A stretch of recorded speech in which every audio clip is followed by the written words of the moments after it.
Rabbi syrah li sadri wa yassir li amri wahlul 'uqdatam min lisani yafqahu qawli. Subhanaka la ilma lana illa ma 'allamtana innaka antal alimul hakim. Wala hawla wala quwwata illa billahil aliyyil azim.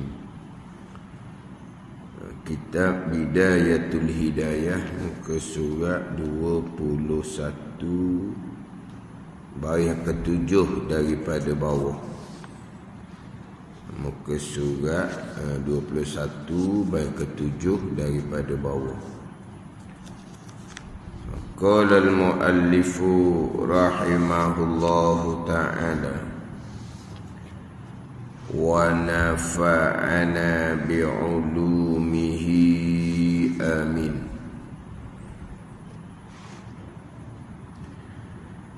Dan firman-Nya firman Allah Subhanahu wa ta'ala,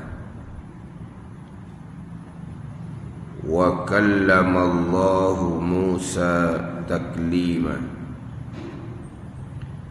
Arti wa kallamallahu Musa taklima, dan berkata-kata Allah Ta'ala, ini berkata-kata oleh Allah Subhanahu wa Ta'ala akan Nabi Musa alaihi salam, akan Nabi Musa alaihi salam sempurna perkataan,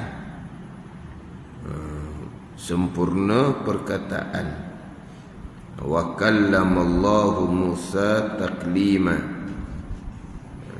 dan berkata-kata Allah Subhanahu wa Ta'ala akan Nabi Musa alaihi salam sempurna perkataan, takliman, akan sebagai berkata-kata.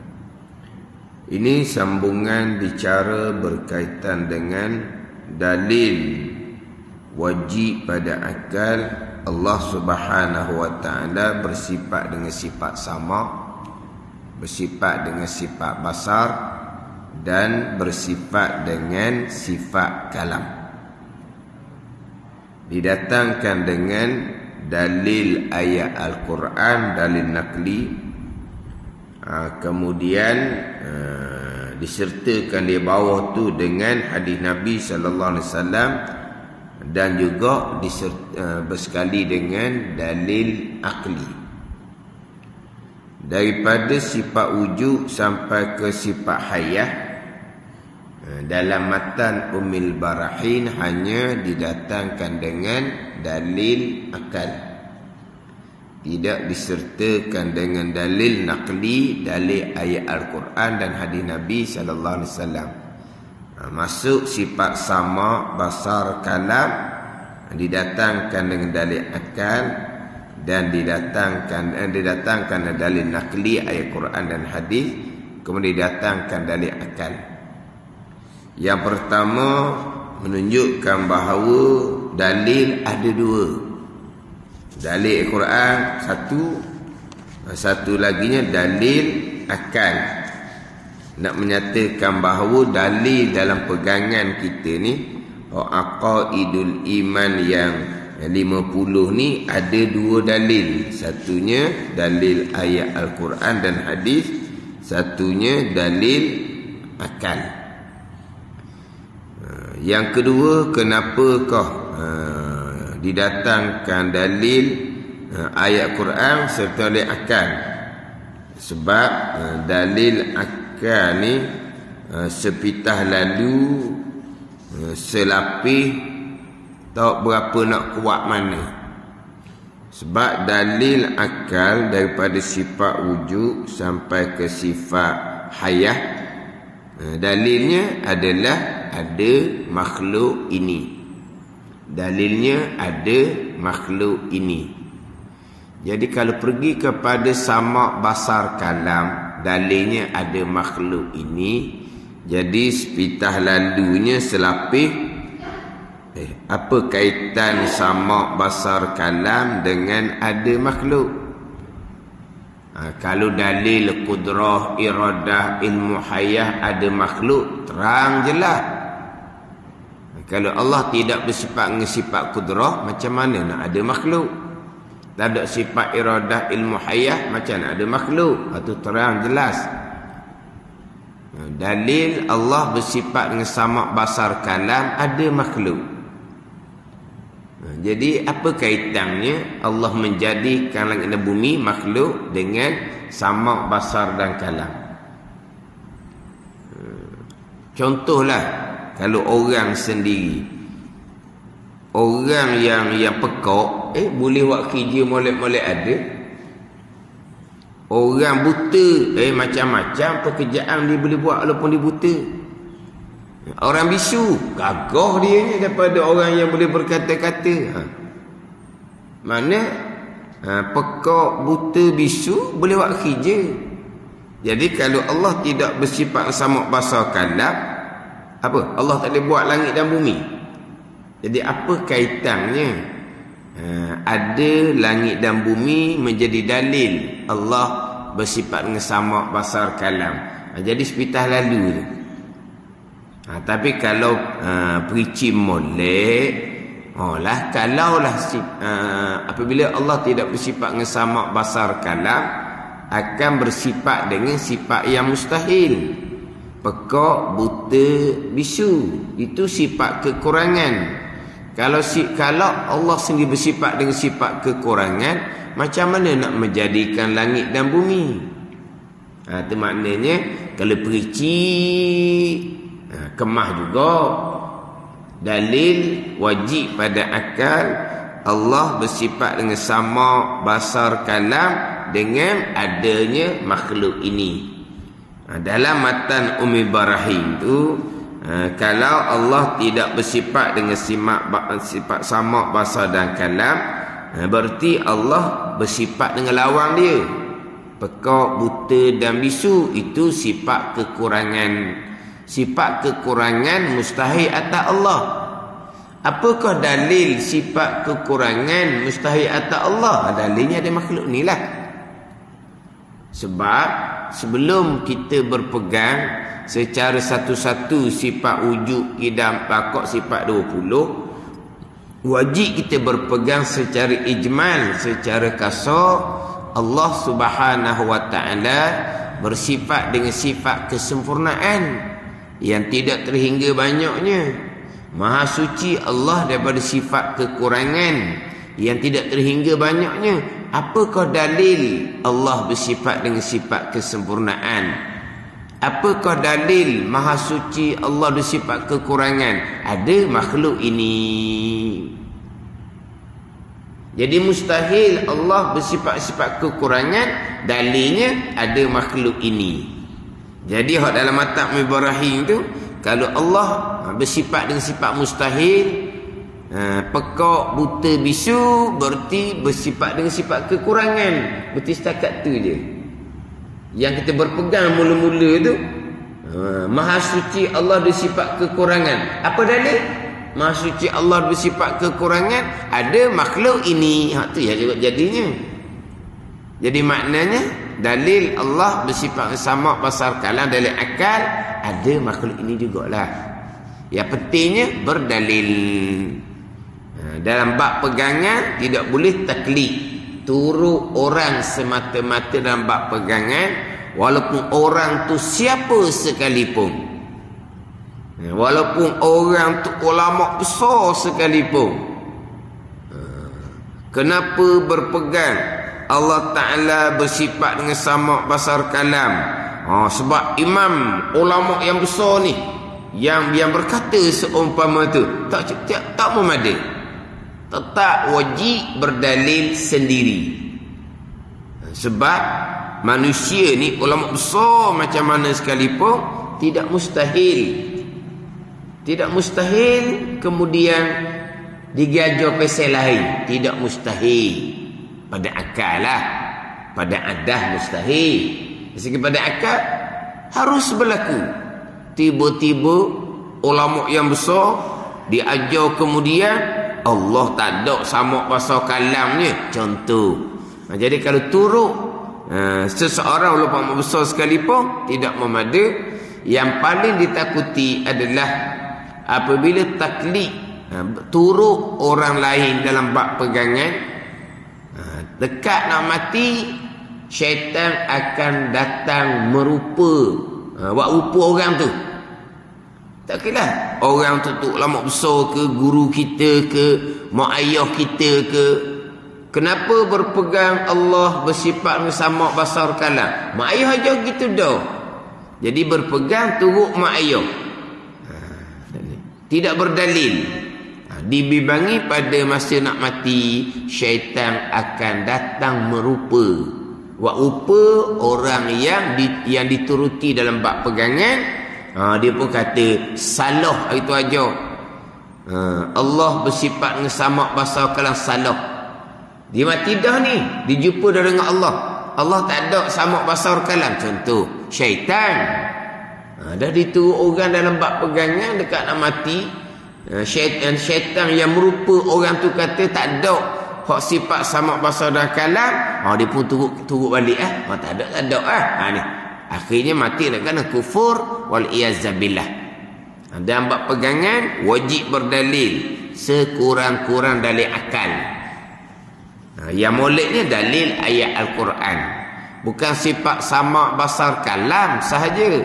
Sifat wujud, kidam, baka, dalil ayat Al-Quran. Sifat amanah, sifat sidik, amanah, tabligh, fatanah, dalil ayat Al-Quran. Atuk comel. Pakai dalil Al-Quran. Tapi sekurang-kurangnya dalil akal. Sebab kewajipan mengenal Allah dan Rasul ni atas mukallaf, atas orang yang baligh serta berakal, orang yang sampai umur serta berakal. Jadi diwajibkan mengenal Allah dan Rasul, mengetahui dan berpegang akan aqaidul iman yang 50 ni wajib atas orang yang baligh sampai umur dan orang yang berakal. Orang yang berakal kurang-kurangnya pakai dalil akal. Yalah. Kan kewajipan ni atas mukallaf, orang yang baligh sampai umur serta berakal. Kalau tidak berakal tak ada kewajipan. Jadi bila berakal, dalil pakai dalil akal. Tu sekurang-kurangnya. Tapi dalil sama bahasa dan kalam dalam matan Ummul Barahim didatangkan dengan dalil nakli ayat Quran dan hadis, disertakan dengan dalil akli. Hak terdahulunya dalil ayat Al-Quran. Allah Subhanahu wa taala bersifat dengan sifat sama dan basar, wa huwas samiul basir. Dan ia Allah yang mendengar dan yang melihat. Itu dalil sama dan basar, dalil ayat Al-Quran. Kemudian datang ke ayat keduanya, innani ma'akuma asma'u wa ara. Bahawasanya aku serta kamu keduanya. Ini Nabi Musa dan Nabi Harun alaihi wassalam. Aku mendengar dan aku melihat. Itu dalil sama dan basar, didatangkan dengan dua ayat Al-Quran. Nak mudahnya, wa huwas sami'ul basir. Bukan satu ayat ni, di hujung ayat. Bukan satu ayat ni daripada awal ayat sampai ke akhir. Ni dak ni. Apa ni? Sebahagian ayat di penghujung ayat. Apa apa? Dak. Wa huwas sami'ul basir je. Di awal tu laisa kamitslihi syai'un wa huwas sami'ul basir. Laisa kamitsli syai'un tu dalil mukhalafatuhu ta'ala lil hawadith. Dah ambil ujung dia. Wa huwas sami'ul basir. Pendek, kemudian dalil bagi dua sifat, sama dan basar. Tu mudah je. Nak berdalil dengan dalil ayat Quran ni mudah. Dalam kitab Hidayatus Sibyan, kitab nipis je, petunjuk bagi orang yang baru nak belajar. Dalam tu nama kitab tu, petunjuk bagi orang baru nak belajar. Pembicaraan sifat 20 ni bukan dalil akli, tetapi didatangkan dengan dalil ayat Al-Quran. Kitab nipis je. Hidayatus Sibyan, petunjuk bagi orang yang baru belajar. Tapi dalilnya jangan main, dalil Al-Quran. Mana apa tu? Orang baru belajar pun boleh benar-benar ambil dalil ayat Quran, sebab pendek sangat-sangat. Tapi sekurang-kurang dalil akal. Ini nak datangkan dalil sifat kalam. Dan firman-Nya firman Allah Subhanahu wa ta'ala. Wa kallamallahu Musa taklima. Artinya, dan berkata-kata Allah Ta'ala akan Nabi Musa sempurna perkataan, ini akan sebagai berkata-kata. Ayat ni menceritakan Allah Subhanahu wa ta'ala berkata-kata dengan Nabi Musa alaihissalam. Tapi apa yang Allah berkata-kata? Apakah perkataan? Mungkin dialog antara Allah Subhanahu wa ta'ala dengan Nabi Musa alaihissalam. Wa kallamallahu Musa taklima, itu menceritakan Allah Ta'ala berkata-kata akan Nabi Musa alaihissalam. Adapun apa dialog perkataannya, bukan wa kallamallahu Musa taklima. Dialog ni banyaklah. Antaranya anallahu la ilaha illa ana fa'budni wa aqimis salata li zikri. Itu di antaranya. Wa ma tilka biyaminika ya Musa. Itu di antaranya. Wa ma tilka biyaminika ya Musa. Apakah yang ada di tangan kanan engkau ya Musa? Itu di antaranya. Di antaranya qala lam tarani walakin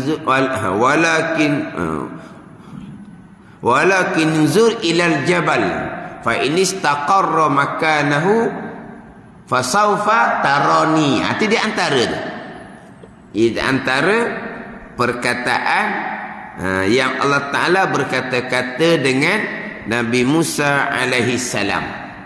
Bukan wa kallamallahu Musa taklima. Itu menceritakan Allah berkata-kata Nabi Musa alaihi salam. Jadi bila Allah berkata-kata Nabi Musa alaihi salam, lazimlah di zat Allah ada sifat kalam. Kemudian Allah berkata-kata akan Nabi Musa AS ni, kalau jalanan Imam Asy'ari dengan makna Allah Ta'ala menghilangkan akan hijab antara Allah Subhanahu wa Ta'ala akan Nabi Musa, dan memperdengarkan akan sifat kalam Allah yang qadim, yang tidak berhuruf, yang tidak bersuara. Itu atas jalanan Imam Asy'ari lah. Bukan Allah berkata-kata kemudian Allah diam, bukan. Berkata-kata dengan makna Allah Subhanahu wa Ta'ala mengangkat hijab antara Allah Subhanahu wa Ta'ala dengan Nabi Musa AS, dan Allah memperdengarkan akan sifat kalam Allah Subhanahu wa Ta'ala yang qadim, yang tidak berhuruf, yang tidak bersuara. Ya, macam mana Nabi Musa boleh dengar sifat kalam Allah yang tidak berhuruf, yang tidak bersuara? Sifat kalam Allah ada. Apabila sifat kalam Allah ada, maka boleh dengarlah, sebab perkara yang ada. Tak ada suara nak dengar macam mana? Ada suara baru boleh dengar, itu ada. Hak sama-sama, hak biasa-biasa. Ada ni? Hak ada. Kita hanya mendengar akan suara bunyian. Kalau tak ada suara, kita tak akan boleh dengar. Itu ada. Boleh berlaku atas dunia kepada manusia perkara yang menyalahi adah. Ini ceritaan lah ni. Orang buta, kerja dianya panjat pokok nyo, kerja dia. Orang buta, kerja dia panjat pokok nyo. Panjat pokok nyo ni tak akan jadi sesak. Pada ni jadi sesak, naik ke atas tak jumpa jalan, tak akan disesaknya panjat pokok nyo ni. Tapi kalau orang nak tipu dia, awak naik pokok nyo tu, ada buah nyo hok muda, nak tipu dia ni, dia orang buta, nak tipu dia. Dia sebelum nak naik tu, dia letak telinga dia di pangkal pokok nyo. Dia letak telinga di pangkal pokok nyo. Bohong, tak ada orang muda. Dia dengar apa? Cuba kita ambil telinga, kita letak di pangkal pokok nyo tu. Silap gaya, masuk semut dalam telinga kita. Dia dengar apa? Allah Subhanahu Wa Ta'ala tutup pandangan mata dia. Jadi Allah Ta'ala memperkuatkan pendengaran dia. Walaupun tak ada bunyi, tapi Allah beri dia dengar. Sebab buahnya muda tu ada ke tak ada? Mana kalau ada, dia bunyi ada. Kalau tak ada, tak ada. Dan Allah tutup penglihatan dia, orang buta. Allah mana ni? Mana pelebihkan pendengaran dia. Dia boleh dengar walaupun tak ada bunyi. Kita boleh dengar yang ada bunyi ni ada. Dalam syurga Allah Subhanahu Wa Ta'ala, ahli syurga akan ditambahkan pendengaran dianya 10,000 pendengaran dianya. Tiap-tiap ahli syurga. Maka ahli syurga dapat mendengar walaupun tidak ada bunyi-bunyian, walaupun tidak ada suara. Jadi yang kita dengar ada bunyi ni, ada juga hak sama-sama. Dari segi akal, harus kita dengar satu perkara yang tidak ada bunyi. Jadi Nabi Musa AS diperdengarkan akan sifat kalam Allah yang qadim, yang tidak buruk, yang tidak bersuara. Tapi apa yang Nabi Musa dengar tu, makna maksud dia, kalau dengan bahasa Arabnya, anallahu la ilaha illa ana. Tu. Kalau apa yang Nabi Musa dengar bukan anallahu la ilaha illa ana. Ni akulah Allah Ta'ala, tiada Tuhan melainkan aku. Bukan perkataan tu, tapi apa yang Nabi Musa dengar daripada sifat kalam Allah yang qadim tu, kalau kira dengan bahasa Arab, bunyi dia gitu. Anallahu la ilaha illa ana fa'budni wa aqimis salata li zikri. Bunyi gitulah kalau bahasa Arab. Tapi bukan Nabi Musa dengar perkataan yang seumpama tu. Itu atas jalanan Imam Asy'ari, jalanan Imam Maturidi. Nabi Musa AS dengar akan perkataan yang Allah Ta'ala jadikan perkataan tu pada sesuatu. Itu perjalanan Imam Maturidi. Tapi nak bicara di sini, apabila Allah Ta'ala berkata-kata akan Nabi Musa AS, itu menjadi dalil bahawa di zat Allah Subhanahu Wa Ta'ala ada sifat kalam. Dan lagi firman Allah Subhanahu Wa Ta'ala, Inni astafaituka 'alan nasi birisalati wa bi kalami. Artinya bahawasanya aku ini Allah Ta'ala pilih akan dikau ya Musa atas sekalian manusia dengan risalahku dan dengan kalamku. Inni astafaituka 'alan nasi birisalati wa bi kalami. Ini hak Nabi Allah Ta'ala berkata-kata dengan Nabi Musa AS. Apa dia antara perkataannya? bahawasanya aku Allah Ta'ala pilih akan dikau ya Musa atas kalangan manusia dengan risalahku dan dengan kalamku. Dengan risalahku maknanya aku ambil akan dikau buat rasul aku. Dengan risalah, dengan kerasulan. Dia risalah ni kerasulan, sifat. Tuang dia rasulun. Nubuwah, kenabian. Orang yang ada nubuwah di tubuh di zat dia, tuang dia namanya nabiyun. Risalah, kalau kita tengok kerasulan lah. Orang yang ada risalah, nama dia rasulun. Nubuwah, kenabian. Orang yang diberi pangkat nubuwah, tuang dia namanya nabiyun. Gitu. Risalah ni dengan bahawa Allah Ta'ala jadikan Nabi Musa AS sebagai seorang rasul. Wabi kalami, dan dengan kalam aku, dengan bahawa disertakan dengan kitab Taurat kepada Nabi Musa AS. Jadi Allah Ta'ala utuskan Nabi Musa akan segala manusia dengan kerasulan dan dengan kalam Allah, yakni kitab Taurat. Jadi apabila disebut dengan kalam aku, berarti di zat Allah Subhanahu Wa Ta'ala ada sifat kalam. Jadi dua ayat didatangkan. Tapi hak biasanya didatangkan wa kallamallahu Musa taklima. Itu lebih mudah nak ingat. Jadi samak basar didatangkan dua ayat.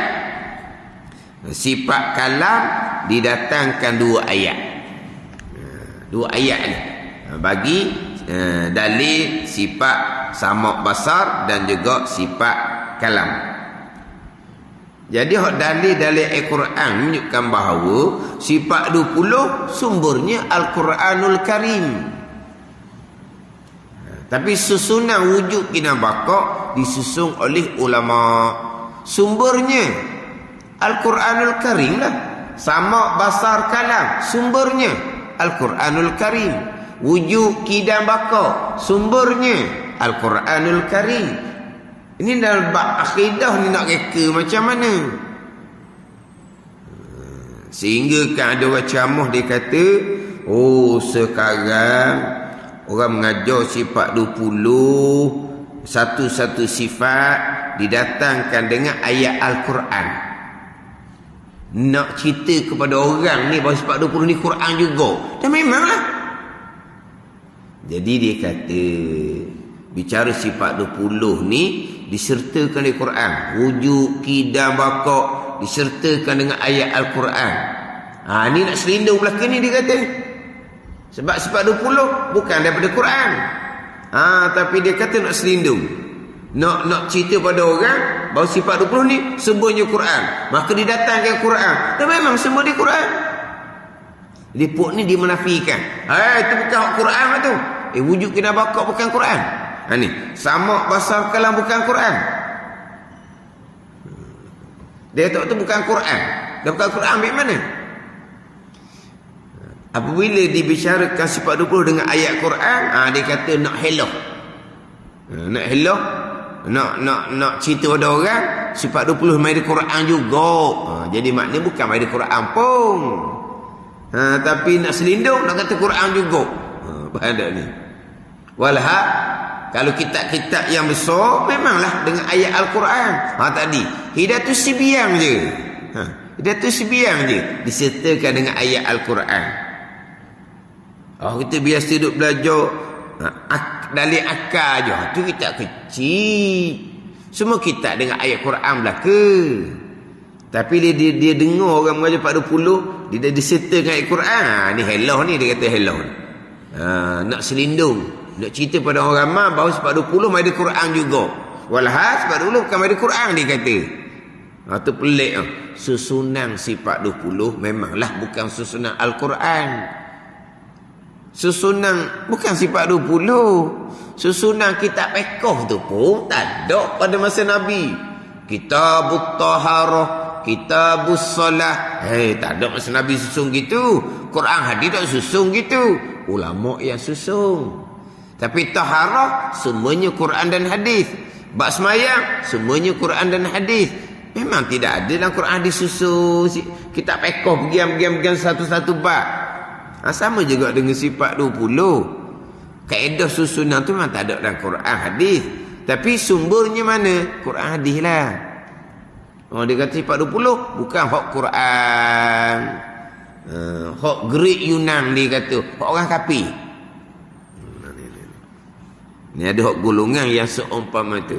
Nak suruh tolak sifat 20, akidah nak suruh ikut dia. Nak suruh tolak sifat 20, akidah nak suruh turut dia. Dok, nak turut dia macam mana bab akidah? Bab akidah pun cukar cemakin, bab pekoh pun cukar cemakin, bab tasawuf lagi jauh. Nak turutkan seumpama tu.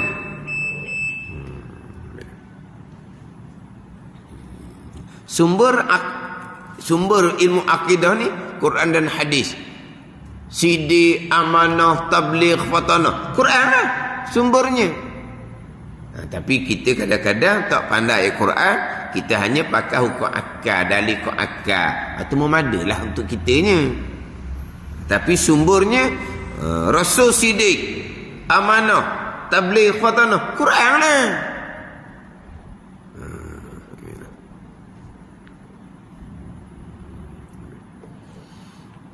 Jadi comel kita ni wari dengan ayat Al-Quran. Ayat Quran ni dalil sifat-sifat Allah ni, dalilnya ayat Al-Quran. Sumbernya adalah ayat Al-Quran. Dan yang ayu pula dengan hadis Nabi. Dan murad dengan sunnah itu. Hadis Rasulullah sallallahu alaihi wasallam dalam matan Ummi Barahin, fal kitabu was sunnah, kitab Al-Quran, sunnah hadis Nabi sallallahu alaihi wasallam. Al-Quran dan sunnah sebagai dua sumber utama. Sunnah adalah hadis Nabi sallallahu alaihi wasallam. Di sunnah-sunnah ni segi lughahnya tariqah perjalanan Nabi sallallahu alaihi wasallam. Sunnah perjalanan Nabi sallallahu alaihi wasallam. Kalau sunnah perjalanan Nabi sallam merangkumi hak wajib sunnah, merangkumi hak sunat sunnah perjalanan Nabi sallallahu alaihi wasallam. Satu lagi ni sunnah hukum taklifiyah yang 5. Itu sunnah wajib, sunnah, mubah, kemudian makruh, haram tu. Tu sunnah tu apa? Ma yusabu ala fi'lihi wala yu'aqabu ala tarki. Buat dijanjikan pahala, tinggal tidak dijanjikan seksa. Tu sunnah hukum taklifiyah yang 5. Sunnah juga, cuma terjemah Melayu jadi sunnah. Wajib bahasa Arab, terjemah Melayu wajib juga. Makruh bahasa Arab, terjemah Melayu makruh. Haram bahasa Arab, terjemah Melayu haram. Ini ke mana? Mubah bahasa Arab terjemah dengan harus. Tapi mubah orang tak bererti, harus jelah. Wajib bahasa Arab jadi Melayu. Makruh bahasa Arab jadi Melayu. Haram bahasa Arab jadi Melayu. Mubah tak apalah, Melayunya harus, jauh beza. Sunnah bahasa Arab Melayu sebut sunnah. Maknanya apa tu? Lain tapi dekat. Kalau mubah dengan harum senang sebab dia jauh. Kalau wajib, makruh, haram, bahasa Arab sama, bahasa Melayu sama, senang. Sunnah Melayu jadi sunat. Lepas tu tanya, apa beza sunnah dengan sunat? Dan sunnah ni apa ni? Sunnah sumber agama, hadis. Sunnah hukum 5 itulah. Wajibun, sunnatun, mubahun, makruhun, haramun. Sunnatun hukum 5. Sunnatun hukum 5 terjemah Melayu jadi sunat. Hak tula ke tak? Hak tula lah. Sunnah bahasa Arab, sunat bahasa Melayu. Jangan sunat sudahlah. Kalau sunat ada sunat jadi berkhitang lah pulaknya. Sunat, lepas tu sunat. Sunat apa? N jadi 2 ke apa? Sunat. Jadi ada sikit situ. Tu jadi benda lain lah pulau. Jadi apa beza sunnah dengan sunat? Sunnah apa? Sunnah hukum 5. Melayu dia sebut sunat. Jadi dia ada sikit jadi payah lah sebab sebut lain-lain tapi dekat-dekat. Kalau sama senang. Wajib, makruh, haram. Arab Melayu pun jadi sama dengan Arab. Kalau mubah bahasa Arab, Melayu jadi harum. Senang sebab dia jauh. Sunnah jadi sunat. Tu sunnah hukum 5. Sunnah dengan mana perjalanan Nabi SAW. Hak mana hak Nabi buat sunnah belaka lah. Hak wajib pun sunnah, hak sunat pun sunnah. Jangan sebut kata sunnah ni serban, janggut, jubah je. Mana hak Nabi buat tu sunnah. Termasuk yang wajib dia panggil sunnah. Ada ni. Tapi kalau sunnah pergi kepada sumber agama, sunnah pergi pada hadis Nabi sallallahu alaihi wasallam. Dan murad dengan sunnah dalam matab Ibrahim tu fal kitabu was sunnatu hadis Rasulullah sallallahu alaihi wasallam. Mana hak hadis Nabi ni? Hak Allah Taala bersifat dengan sifat sama, basar dan kalam. Satu hadis. Tapi di hadis itu menjadi dalil Allah bersifat dengan sama, basar dan kalam. Ayat, satu ayat wa wasamiul basir. Sama, basar, satu ayat. Kalam ayat lain. Tapi hadis ni menjadi dalil Allah bersifat dengan sifat sama, menjadi dalil Allah bersifat dengan basar dan kalam. Satu hadis. Jadi kalaulah nak pakai dalil nakli, nak pakai dalil hadis Nabi, kena ingat hadis ni. Nak pakai dalil nakli Al-Quran, ingat wa wasamiul basir dengan wa kallamallahu Musa taklima. Nak ingat hadis ni panjanglah pulaknya. Ni satu hadis menjadi dalil Allah bersifat dengan sifat sama, basar dan kalam. Seperti sabda Nabi sallallahu alaihi wasallam. Sabda Nabi sallallahu alaihi wasallam ni ketika berjalan ia Rasulullah sallallahu alaihi wasallam atas satu kaum. Kaum ni kaum daripada ummah Nabi sallallahu alaihi wasallam. Maka mendapat ia akan mereka itu mencari air. Maka mendapat ia, mana berjumpa ia Rasulullah SAW akan mereka itu akan suatu kaum mencari air. Jadi Nabi terjumpa dengan satu kaum daripada ummah Nabi SAW. Ketika itu mereka mencari air dan menyeru mereka itu akan Allah Ta'ala dengan nyaring suara, dengan kuat suara, cari air dan menyeru mereka itu akan Allah Subhanahu wa Ta'ala. Menyeru ni dengan makna berdoa lah. Menyeru ni dengan makna berdoa.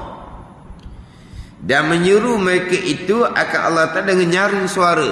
Sambil-sambil cari air, sambil-sambil dia berdoa kepada Allah dalam keadaan suara yang kuat. Mana? Ya Allah. Minta air lah maksud dia. Dan kaum ni cari air. Dalam cari air itu bukan cari saja. Cari tu carilah. Tapi mulutnya menyeru, makna berdoa kepada Allah. Nak air ni. Tapi dengan suara yang nyaring. Suara yang kuat. Dengan nyaring suara. Nyaring suara yang kuat. Maka berkata Nabi sallallahu alaihi wasallam bagi mereka itu, bagi kaum yang sedang mencari air serta dia menyeru berdoa kepada Allah dengan nyaring suara kuat suara. Apa kata Nabi? Irba'u ala anfusikum fa innakum la tad'una. Tidak engkau berdoa, tidak engkau menyeru. As-samma wala a'ma wala abkama wala ghaiban. Wa innama tad'una man huwa sami'un basirun mutakallimun. Irba'u ala anfusikum fa innakum la tad'una as-samma wala a'ma wala abkama wala ghaiban. Wa innama tad'una man huwa sami'un basirun mutakallimun wa huwa ma'akum aina ma kuntum. Artinya teguhkan olehmu, teguhkan olehmu.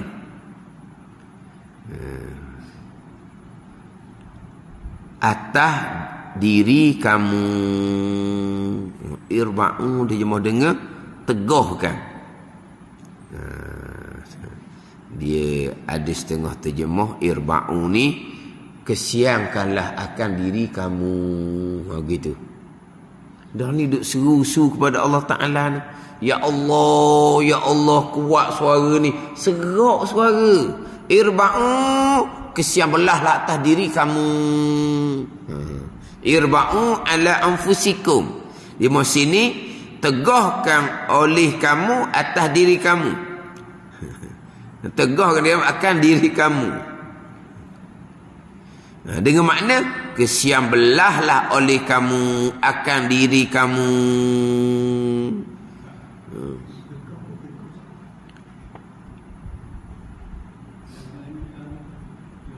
Rumi teguh. Teguh. Ni teguh. Bukan teguh. Hak Rumi tulis teguh. Teguh. Hak Rumi. Teguh. Tok mana? Rumi ke? Tu? Rumi ke? Rumi lain tu. Yelah Rumi edisi lain tu. Di sini teguh. Teguhkan oleh kamu atas diri kamu.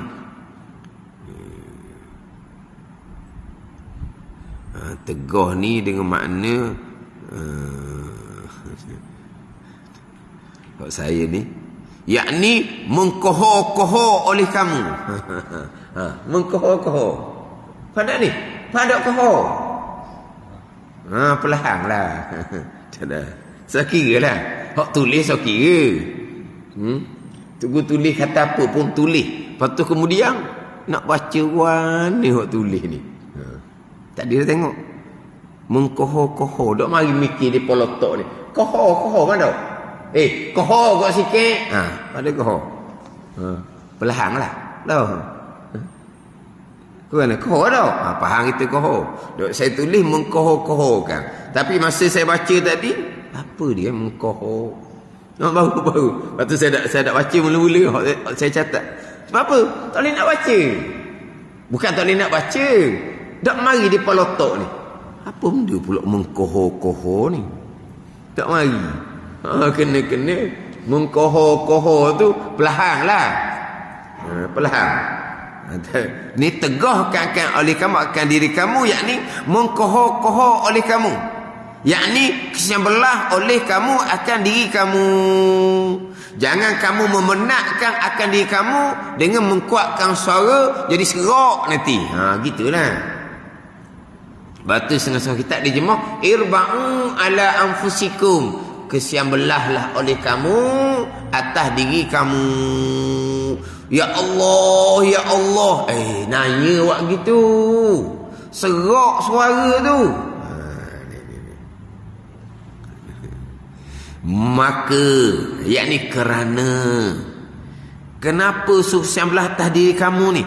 Maka ni kerana bahawasanya kamu tiada kamu serukan, tiada kamu doakan.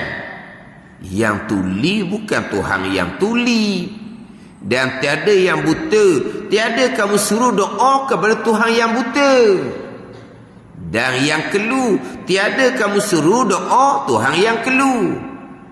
Dan tiada yang gaib. Yang gaib ni mana tiada Tuhan yang kamu suruh, Tuhan yang jauh daripada kamu, bukan Tuhan yang jauh. Dan hanya senya kamu serukan itu Tuhan yang mendengar, lagi yang melihat, lagi berkata-kata. Dan iaitu Allah. Dan iaitu Allah, serta kamu barang di mana ada kamu, wahwa ma'akum aina ma kuntum. Dan iaitu Allah serta kamu di mana kamu berada. Ini sama dengan Quran ni, wahwa ma'akum aina ma kuntum. Hadis ni wahwa ma'akum aina ma kuntum dipanggil hadis yang mutasyabih. Allah serta, Allah bukan jauh, Allah serta dengan kamu. Serta ni lah, kamu di mana-mana, Allah pun jadi di mana-mana lah. Tu mustahil sama sekali. Patut Allah serta dengan makna Allah mengetahui, Allah menolong. Ni ada. Artinya, dah habis baca. Artinya, apa makna serta ni? Mengetahui Allah Ta'ala akan barang di manakah ada kamu. Allah tahu. Situ. Allah tahu dan Allah menolong. Ini jalanan ulama khalaf. Jalanan ulama salah ma'iyah, serta serah makna kepada Allah. Hak zahir tidak dikehendaki. Zahir kalau serta ke bersama macam kita bersama ni lah. Itu mustahil. Patut apa makna serta? Serah kepada Allah. Khalaf serta dengan makna Allah mengetahui dan Allah menolong. Ini dipanggil apa ni? Hadis yang mutasyabih. Kemudian daripada hadis inilah dimakruhkan kita menyaring-nyaringkan suara ketika berdoa. Ni kadang-kadang ada jenis buat program. Kemudian last penutup, syekh dia pun berdoa. Yang pengikut ni pula, Allah, kesedihan nak berpisah ni. Amin, kuatnya hak pengikut. Yang syekh dia pun naik syekh juga. Dia menyaringkan suara. Makruh Nabi larang. Lepas tu syekh naik syekh. Macam mana syekh naik syekh? Bukan syekh yang sebenar. Dia tengok anak buah dia ni, pengikut dia, amin menangis-nangis, amin menangis-nangis. Dia pun Allahumma, dia pun angkat suara. Sepatutnya pihak masjid ditutup dalam bilik, tutup suara. Apa speaker ada dah, mikrofon ada dah. Yang kamu berteriak-teriak tu kenapa? Kamu berdoa Tuhan yang tuli ke? Tuhan yang maha mendengar, maha melihat, Tuhan yang berkata-kata, Tuhan yang bersama dengan kamu, bukan Tuhan jauh daripada kamu. Yang kamu nak berteriak-teriak, bertepik-tepik itu. Itu Nabi larang. Nabi kata, irba'u ala anfusikum. Allah kesian belahlah atas diri kamu. Yang berteriak-berteriak suara kuat seumpama tu. Apa? Ni, serak suara lah. Kesian kamu ni. Nanya ke diri kamu ni. Jangan. Sebab apa? Sebab Tuhan bukan pekak yang kamu berdoa. Lepas tu berdoa ni, ud'u rabbakum tadarru'an wa khufyah. Ada ni. Kita berdoa kepada Tuhan dalam keadaan kita merendahkan diri. Dan kadang disunatkan perlahan berdoa ni. Doa disunatkan perlahan. Setakat dengar di telinga sendiri sahaja. Faham tak? Ni, sembahyang subuh. Sembahyang subuh. Kita sembahyang seorang. Kita sembahyang subuh seorang. Fatihah kuat tak? Sunat. Anda baca kuat ke tak? Baca kuat. Surah baca kuat ke tak? Baca kuat. Ni di rumah seorang. Lepas tu baca kunut kuat ke tak? Perlahan. Allahumma hdini fiman hadait. Dengar telinga saja. Tapi tadi Fatihah kuat. Subuh main subuh. Surah kuat. Tapi kunut sunat perlahan. Sebab apa? Doa sunat perlahan. Dikuatkan suara apabila imam supaya diaminkan oleh makmum. Barulah imam Allahumma hdina. Tapi ingat, imam yang kuat suara ketika membaca Fatihah tadi, imam yang kuat suara ketika membaca surah tadi, ketika membaca kunut disunatkan kuat suara supaya diaminkan oleh makmum, tapi bukan suara yang sekuat baca Fatihah dan surah. Disunatkan merendahkan suara lebih perlahan daripada suara ketika membaca Fatihah dan surah. Sebab hanya dikuatkan suara supaya makmum aminkan. Yang mana kunut tu sunat perlahan asal. Adapun baca Fatihah, baca surah, seorang pun sunat kuat. Semetelah tu imam. Tapi memang disunat kuat daripada asal lagi tak. Bukan kerana kamu imam. Fatihah surah, tu imam baca kuat. Bukan kerana kamu imam. Memang kalau seorang pun sunat kuat. Berbeza dengan kunut. Kunut, hukum asalnya sunat perlahan. Sebab berdoa, hukum asalnya sunat perlahan. Kamu hanya disunatkan kuatkan suara supaya didengari oleh makmum, supaya makmum aminkan doa kunut kamu. Jadi suara yang dikuatkan tu dia kena lebih rendah daripada suara Fatihah dan surah. Ini kadang-kadang hari Jumaat membaca kunut nazilah. Allah, dia baca tu bergegar telinga kita duduk dekat speaker. Ni kunut nazilah ni untuk umat Islam di Palestin ni. Dia punya baca. Ni Nabi larang. Ni Nabi larang. Bukan mohon dengan cara merendah diri. Allahumma. Dengan merendah diri dan dengan suara yang merayu. Memohon. Bukan Allahumma. Tuhan pekak ke? Apa ni? Tak ada kefakihan. Banyak orang Jumaat gitu. Hak musim-musim masa hak kunut nazilah dahulu. Kuat suara dianya. Yang anak makmum pula tutup mulut. Tak ada sepatah kuat amin. Pada ni. Sebab kadang-kadang pergi masjid dia tahu pada makmum. Nanti imam. Nanti saya akan baca kunut nazilah rakaat kedua Jumaat. Tok imam hanya pesan gitu je. Tok imam tak pesan. Nanti saya baca kunut nazilah, jangan saya baca seorang. Awak semua kena aminkan. Tok imam tak pesan. Akhirnya tok imam kuat suara, makmum mulut tak amin pun. Ketika kunut subuh tadi kata amin ke tak? Allahumma hdina fiman hadait. Amin ke tak? Amin. Wa afina fiman afait. Amin. Pandai amin. Lepas tu kunut nazilah tu pula doa pada umat Islam di Palestin, tutup mulut. Amin pun dah. Yang tu imam pula habis kuat dah dia berteriak. Yang nak makmum ni pula pekak berkali. Amin tak ada setarang. Nyap. Supaya je. Tu imam dia berdoa macam Tuhan pekak. Yang makmum ni sekuat-kuat suara doa kunut tu imam kunut nazilah ni, kena-kena makmum pekak. Apa makmum pekak? Kalau tak pekak, amin. Amin lah.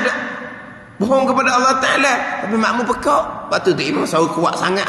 Kerana makmum pekak berkali. Senyap makmum begitu. Tutup mulut. Tak kena dua-dua belah ni. Dia kena rendahkan suara. Tapi tu imam dia kena doa suara kuat lah supaya dia aminkan. Samalah itu dalam semayang. Luar semayang pun sama. Wirid sunat perlahan, doa sunat perlahan. tapi disunatkan kuat wirid supaya jadi sekata. Tapi kuat ni jangan kuat sangat. Sebab tu imam ni ada ni. Wirid tu kena rendahkan suara. Sebab wirid hukum asalnya sunat perlahan. Yang kuatkan sedikit supaya jadi diikuti oleh makmum, dipelajari oleh makmum, jadi sekata oleh makmum, jadi semangat oleh makmum. Sunatlah kuat. Tapi yang kuat sangat. Lepas tu kena tengok pula makmum belakang. Sebab tu imam selepas habis salam, dia akan mengiring kepada makmum. Dia akan nampak makmum di belakang. Ada yang tambah rakaat, maka wiridnya lagilah suara lebih rendah. Sebab jangan ganggu di semayang. Jangan ganggu di semayang. Dah imam ni di wirid kuat. Dan ni duduk di mikrofon duduk di mulut dia dah. Orang tambah rakaat.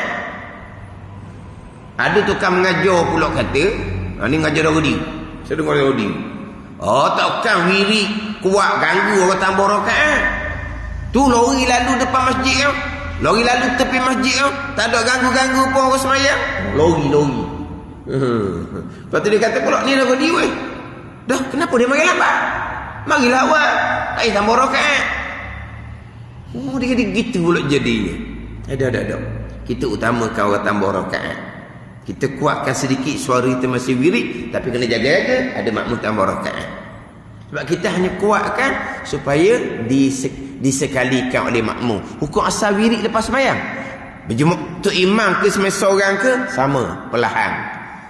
Berdoa pun sama juga, perlahan. Tapi disunatkan imam kuatkan doa dia sedikit supaya diaminkan oleh makmum di belakang. Hukum asalnya doa sunat perlahan macam doa kunut. Tapi apa dia jadi imam tu diaminkan oleh makmum yang lain, sunat angkat suara sedikit. Doa sesudah sembahyang sunat perlahan. Sebab diaminkan oleh makmum belakang, sunat kuat sedikit. Jangan perlahan. Lepas tu tak bunyi apa-apa pun. Sok tak bunyi. Lepas tu adalah makmum belakang. Amin. Lepas tu amin. Makmum hok. Dia kata mubalik ke belakang. Amin. Amin apa? Tu imam minta apa? Kalau tu imam buat gitu, da'a binafsih, baca doa sendiri. Sebab dia bukan tu imam kita. Beri salam dah kan. Maknanya dia bukan nak pakat dengan kita. Bila tu imam tu baca doa perlahan, dia bukan nak pakat dengan kita. Dia nak baca doa di seorang. Kita baca doa kita seorang. Kenapa nak aminkan dia? Amin. Ya Allah, perkenankan ya Allah. Ya Allah, perkenan. Dia minta apa? Dia minta apa? Tak dengar. Baca doa sendiri. Dia panggil ni selapih orang panggil. Doa sunat perlahan. Melainkan supaya diaminkan oleh makmum, sunat kuat sedikit. Tapi bukan berteriak. Bukan berteriak. Doa akan Allah dengan merendah diri, dengan suara yang rendah. Bukan doa pula jangan wak nyanyi. Wak nyanyi pula. Doa sekali kan dalam radio tu, doa hak nazilah tu lah. Doa nyanyi-nyanyi pula dah. Doa betul-betul mohon kepada Allah, bukan kita nak menyanyi. Apa style baru. Style baru. Hadi ni cerita Allah menjadi dalil Allah bersifat dengan sama, basar dan kalam. Dan hadis juga menjadi dalil bahawa dilarang kita menyaringkan. Nyaring ni kenapa? Berteriak ketika berdoa kepada Allah Subhanahu wa taala, hukumnya adalah makruh. Dan murad dengan ijma' itu iaitu muwafaqah sekalian ulama yang mujtahidin. Wallahu a'lam. Bismillahirrahmanirrahim. Alhamdulillahirabbil alamin. Wassalatu wassalamu ala sayyidil mursalin wa ala alihi wa sahbihi ajma'in. Allahumma aftah alaina futuhal arifin. Allahumma allimna ilma akdamin wa fahimna famas sabiqin warzuqna ruqat talibin. Allahumma zidna ilman wa alhiqna bis salihin. Wa sallallahu ala sayyidina Muhammad wa ala alihi wa sahbihi wa sallam. Walhamdulillahi rabbil alamin.